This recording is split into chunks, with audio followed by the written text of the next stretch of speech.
윤도현의 더 뜨겁게 한국 듣고 계십니다. 카타르 월드컵 공식 응원가입니다. 3시간 후에 우루과이전, 우리한테 중요한 일전 앞두고 있는데요. 홍재민 축구 전문 기자 모셔서 오늘 경기 관전 포인트 짚어봅니다.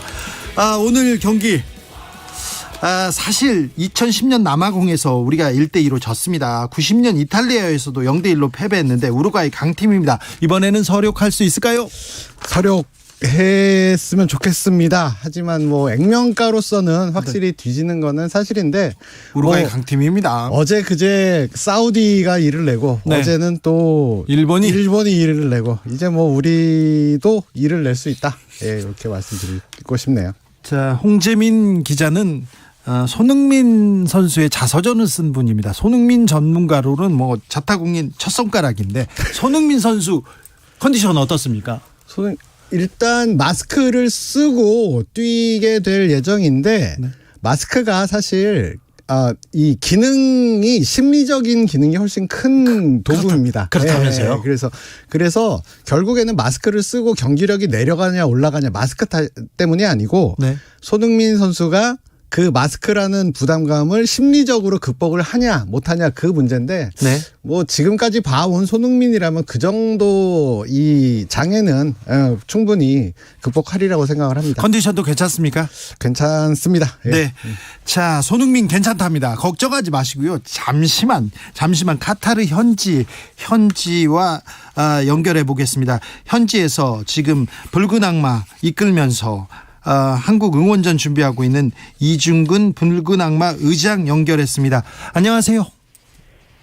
예, 안녕하십니까. 붉은 악마 의장 이중근입니다. 네, 현지 분위기 어떻습니까? 요 카타르 현지는 아직까지 좀 차분한 분위기고요. 네.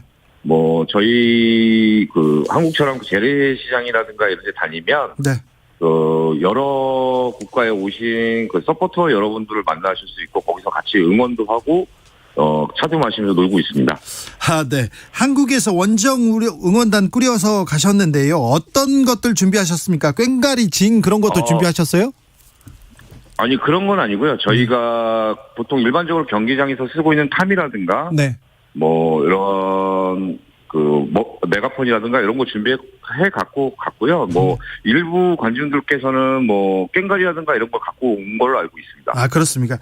꽹가리하고 징 치면 중동 국가에서 중동 친구들이 그 얘기합니다. 축구장에서 니네 나라 애들 꽹가리하고 징 치면 뭔지 몰라도 귀가 아파가지고 도망갔다고 얘기하는데 아주 위력적입니다.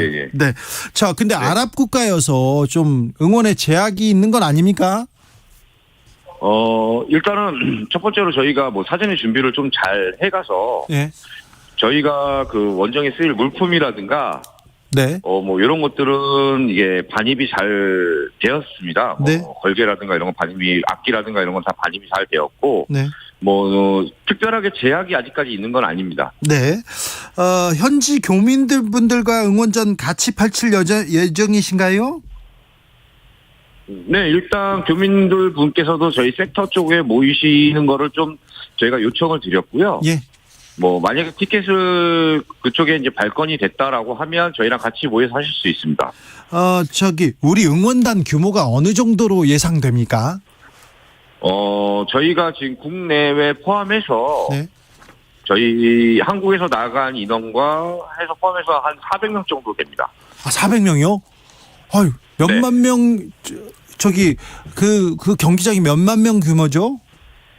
네, 거기가 한 6만 명 정도 규모로 알고 있습니다. 제가 잘은 모르지만. 그렇지만 뭐 그것도 우리 한국 응원단도 많이 오겠죠. 자, 오늘 한국 대표팀 첫 경기 치르는데 어떤 경기 기대하시는지요? 어저께 저희가 세계에서 뭐 손꼽혔던 독일이라는 나라를 격파한 일본이 있었지 않습니까?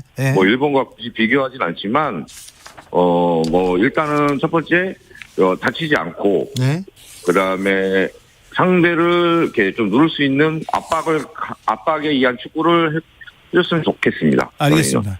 상대를 누를 수 있는 압박, 응원단에서도 좀 보내주십시오. 예, 알겠습니다. 자, 말씀 잘 들었습니다. 붉은 악마 이중근 의장이었습니다. 현지에서 카타르에서 직접 선수들한테 기를 주겠다고 이렇게 붉은 악마들 400여 명이 이렇게 장도를 떠났다고 하는데 아무튼 그 기세를 좀 받아서 우리 축구 대표팀 좀 열심히 뛰었으면 좋겠습니다. 황희찬 선수는 몸이 좀 안 좋습니까? 햄스트링 부상 중이고요. 네.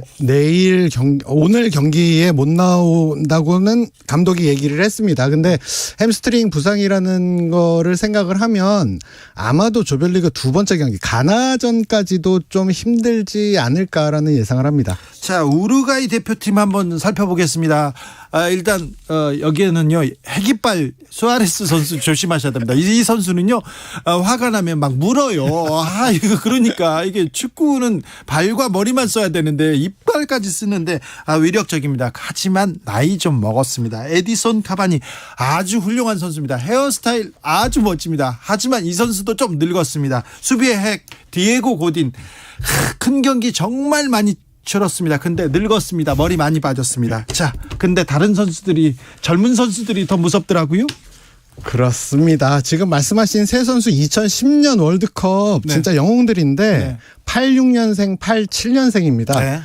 문제는 이 선수들이 사실 카바니하고 고디는 지금 백업이고요. 네. 수아레스 선수가 선발로 나섭니다. 나머지 선수들을 보면 오히려 우리보다 젊습니다. 네. 지금 발베르데가 24, 레알 마드리드에서 그렇죠. 그리고 손흥민 선수의 동료 벤탄쿠르 25. 네. 오른쪽 측면으로 맨체스터 유나이티드에서 새롭게 기용되고 있는 펠리스트리 20살입니다. 그리고 맨 앞에서 큰 키와 스피드로 상대 수비를 파괴하는 다윈 누네스 23입니다. 리버풀에서 네, 그러니까 오히려 우리보다 젊어요. 네. 네. 아니, 젊은 선수들의 활동력을 이렇게 떨어뜨리려면 처음부터 태클을 막 해야 됩니까? 반칙은 안 되겠죠. 일단 반칙은 이제는 우리가 그렇게 거칠게 처음에 몸싸움하고 그러지 않고 우리 정상적인 플레이를 해도 충분히 해볼 만합니다. 그렇습니다. 하지만 월드컵이라는 곳은 워낙 실력보다는 기세가 중요한 무대거든요. 특별히 첫 번째 그렇습니다. 그러니까 딱 세 경기잖아요. 조별리그가 네. 세 경기 안에서 모든 거를 다 쏟아내야 되니까 실력보다도 그 기세, 태도, 네. 이 집중력 이런 심리적인 측면이 정말 중요합니다. 1998년이었습니다. 프랑스 월드컵에서 우리가 네덜란드를 첫 경기에서 만났습니다. 그런데 선수들을 왜 그렇게 못 뛰었는지 물어봤더니 발이 안 떨어지더래요. 수만 명의 그 인파 그리고 월드컵이라는 무게 때문에 발이 안 떨어지더래요. 5대0으로 우리가 졌거든요. 어제 명경기를 했던 그저께였네요. 사우디아라비아 러시아 월드컵에서 첫 경기 러시아와 만났습니다. 첫 경기에서 5대0으로 졌어요. 그렇죠. 맞습니다. 첫 경기 졌어요. 기세가 중요한데 근데 우리 선수들 큰 리그에서 뛰고 또 경험도 많습니다. 그렇게 발이 얼거나 그렇게 쫄진 않겠죠. 그러기를 기대를 해야 되고요. 희망적이라고 생각해요. 왜냐하면 1선과 2선 최소한 공격진에서는 네. 유럽에서 큰 선수 강한 상대와 매주 부딪히는 이 유럽파들이 많이 있어가지고 그런 부분은 예전보다는 좀 괜찮겠지만 지금 살짝 걱정되는 건 이제 그런 경험이 부족한 뒤에 수비하는 선수들. 네. 물론 김민재 선수는 있습니다. 근데 네. 아시다시피 축구장은 굉장히 넓죠. 네. 김민재 선수 혼자 다 커버를 못하니까 나머지 선수들이 어느 정도 얼만큼 버텨주느냐 그게 문제일 것 같아요. 조영태 님이 걱정 마세요. 우리가 3대0으로 이깁니다. 이렇게 얘기했는데 3대0의 확률은 좀 많이 낮습니다. 여기도 돈을 걸면 안 됩니다. 자, 홍재민 기자님. 자, 첫 번째 경기를 잘 치르면 16강에 5분 농선을 넘어가는데 첫 번째 경기 솔직히 어떻게 어떻게 전망하세요? 사실 대회 시작하기 전에는 네. 제 예상은 네. 거의 98% 어렵다. 네. 그런데 하루 이틀 지나면 카타르가 지는 거 보고 어렵겠구나 네. 라고 생각했는데 진짜 아까 말씀드린 것처럼 사우디하고 일본 모습을 보면서 네. 이게 역시 축구는 액면가만 갖고는 이게 아니다. 이게 축구는 산수가 아니구나. 네. 확실히 느꼈고 무엇보다도 어제 일본이 독일을 잡고 나서 이 도하 시내에 걸어다니는 일본 팬들이 그렇게 지나가면서 박수를 받았대요. 네. 그 현지 팬들한테. 그렇죠. 그러니까 오늘 우리 한국도 좀 현지에 계신 아까 좀 전에 전화 연결한 이중근 의장님도 길거리에서 박수 받는 하루가 좀 됐으면 좋겠네요. 알겠습니다. 자, 아시아의 맹주 대한민국이 빠질 수 없습니다. 사우디, 일본이 독일을 2대1로 이겼어요. 막 얘기하는데 생각해 보세요. 4년 전에 우리가 독일 2대0으로 이겼습니다. 그때는 전력이 더 좋았지 않습니까? 우루과이 강팀이지만 우리가 또 못해볼 그렇게 겁먹을 만한 그런 팀은 아닙니다. 네. 우루과이 꺾으면서 이변을 좀 만들어야 되는데 어떤 변수가 있을까요? 가장 큰 건 이제 황희찬 선수의 부상이 좀 걱정이 됩니다. 왜냐하면 월드컵이라는 무대에서는 조직적으로 만들어서 골 넣기가 정말 힘들거든요. 그러니까 한 선수의 에너지. 그렇죠. 한 선수가 개인 전술로 뚫고 들어가는 게 정말 중요한데 그거를 대한민국에서 손흥민 선수가 제일 잘하고 그 다음에 잘하는 선수가 황희찬이었는데 그 선수가 지금 못 나오니까 좀 그 부분이 살짝 황희찬이 빠져서 걱정인데 그러면 이강인 나옵니까?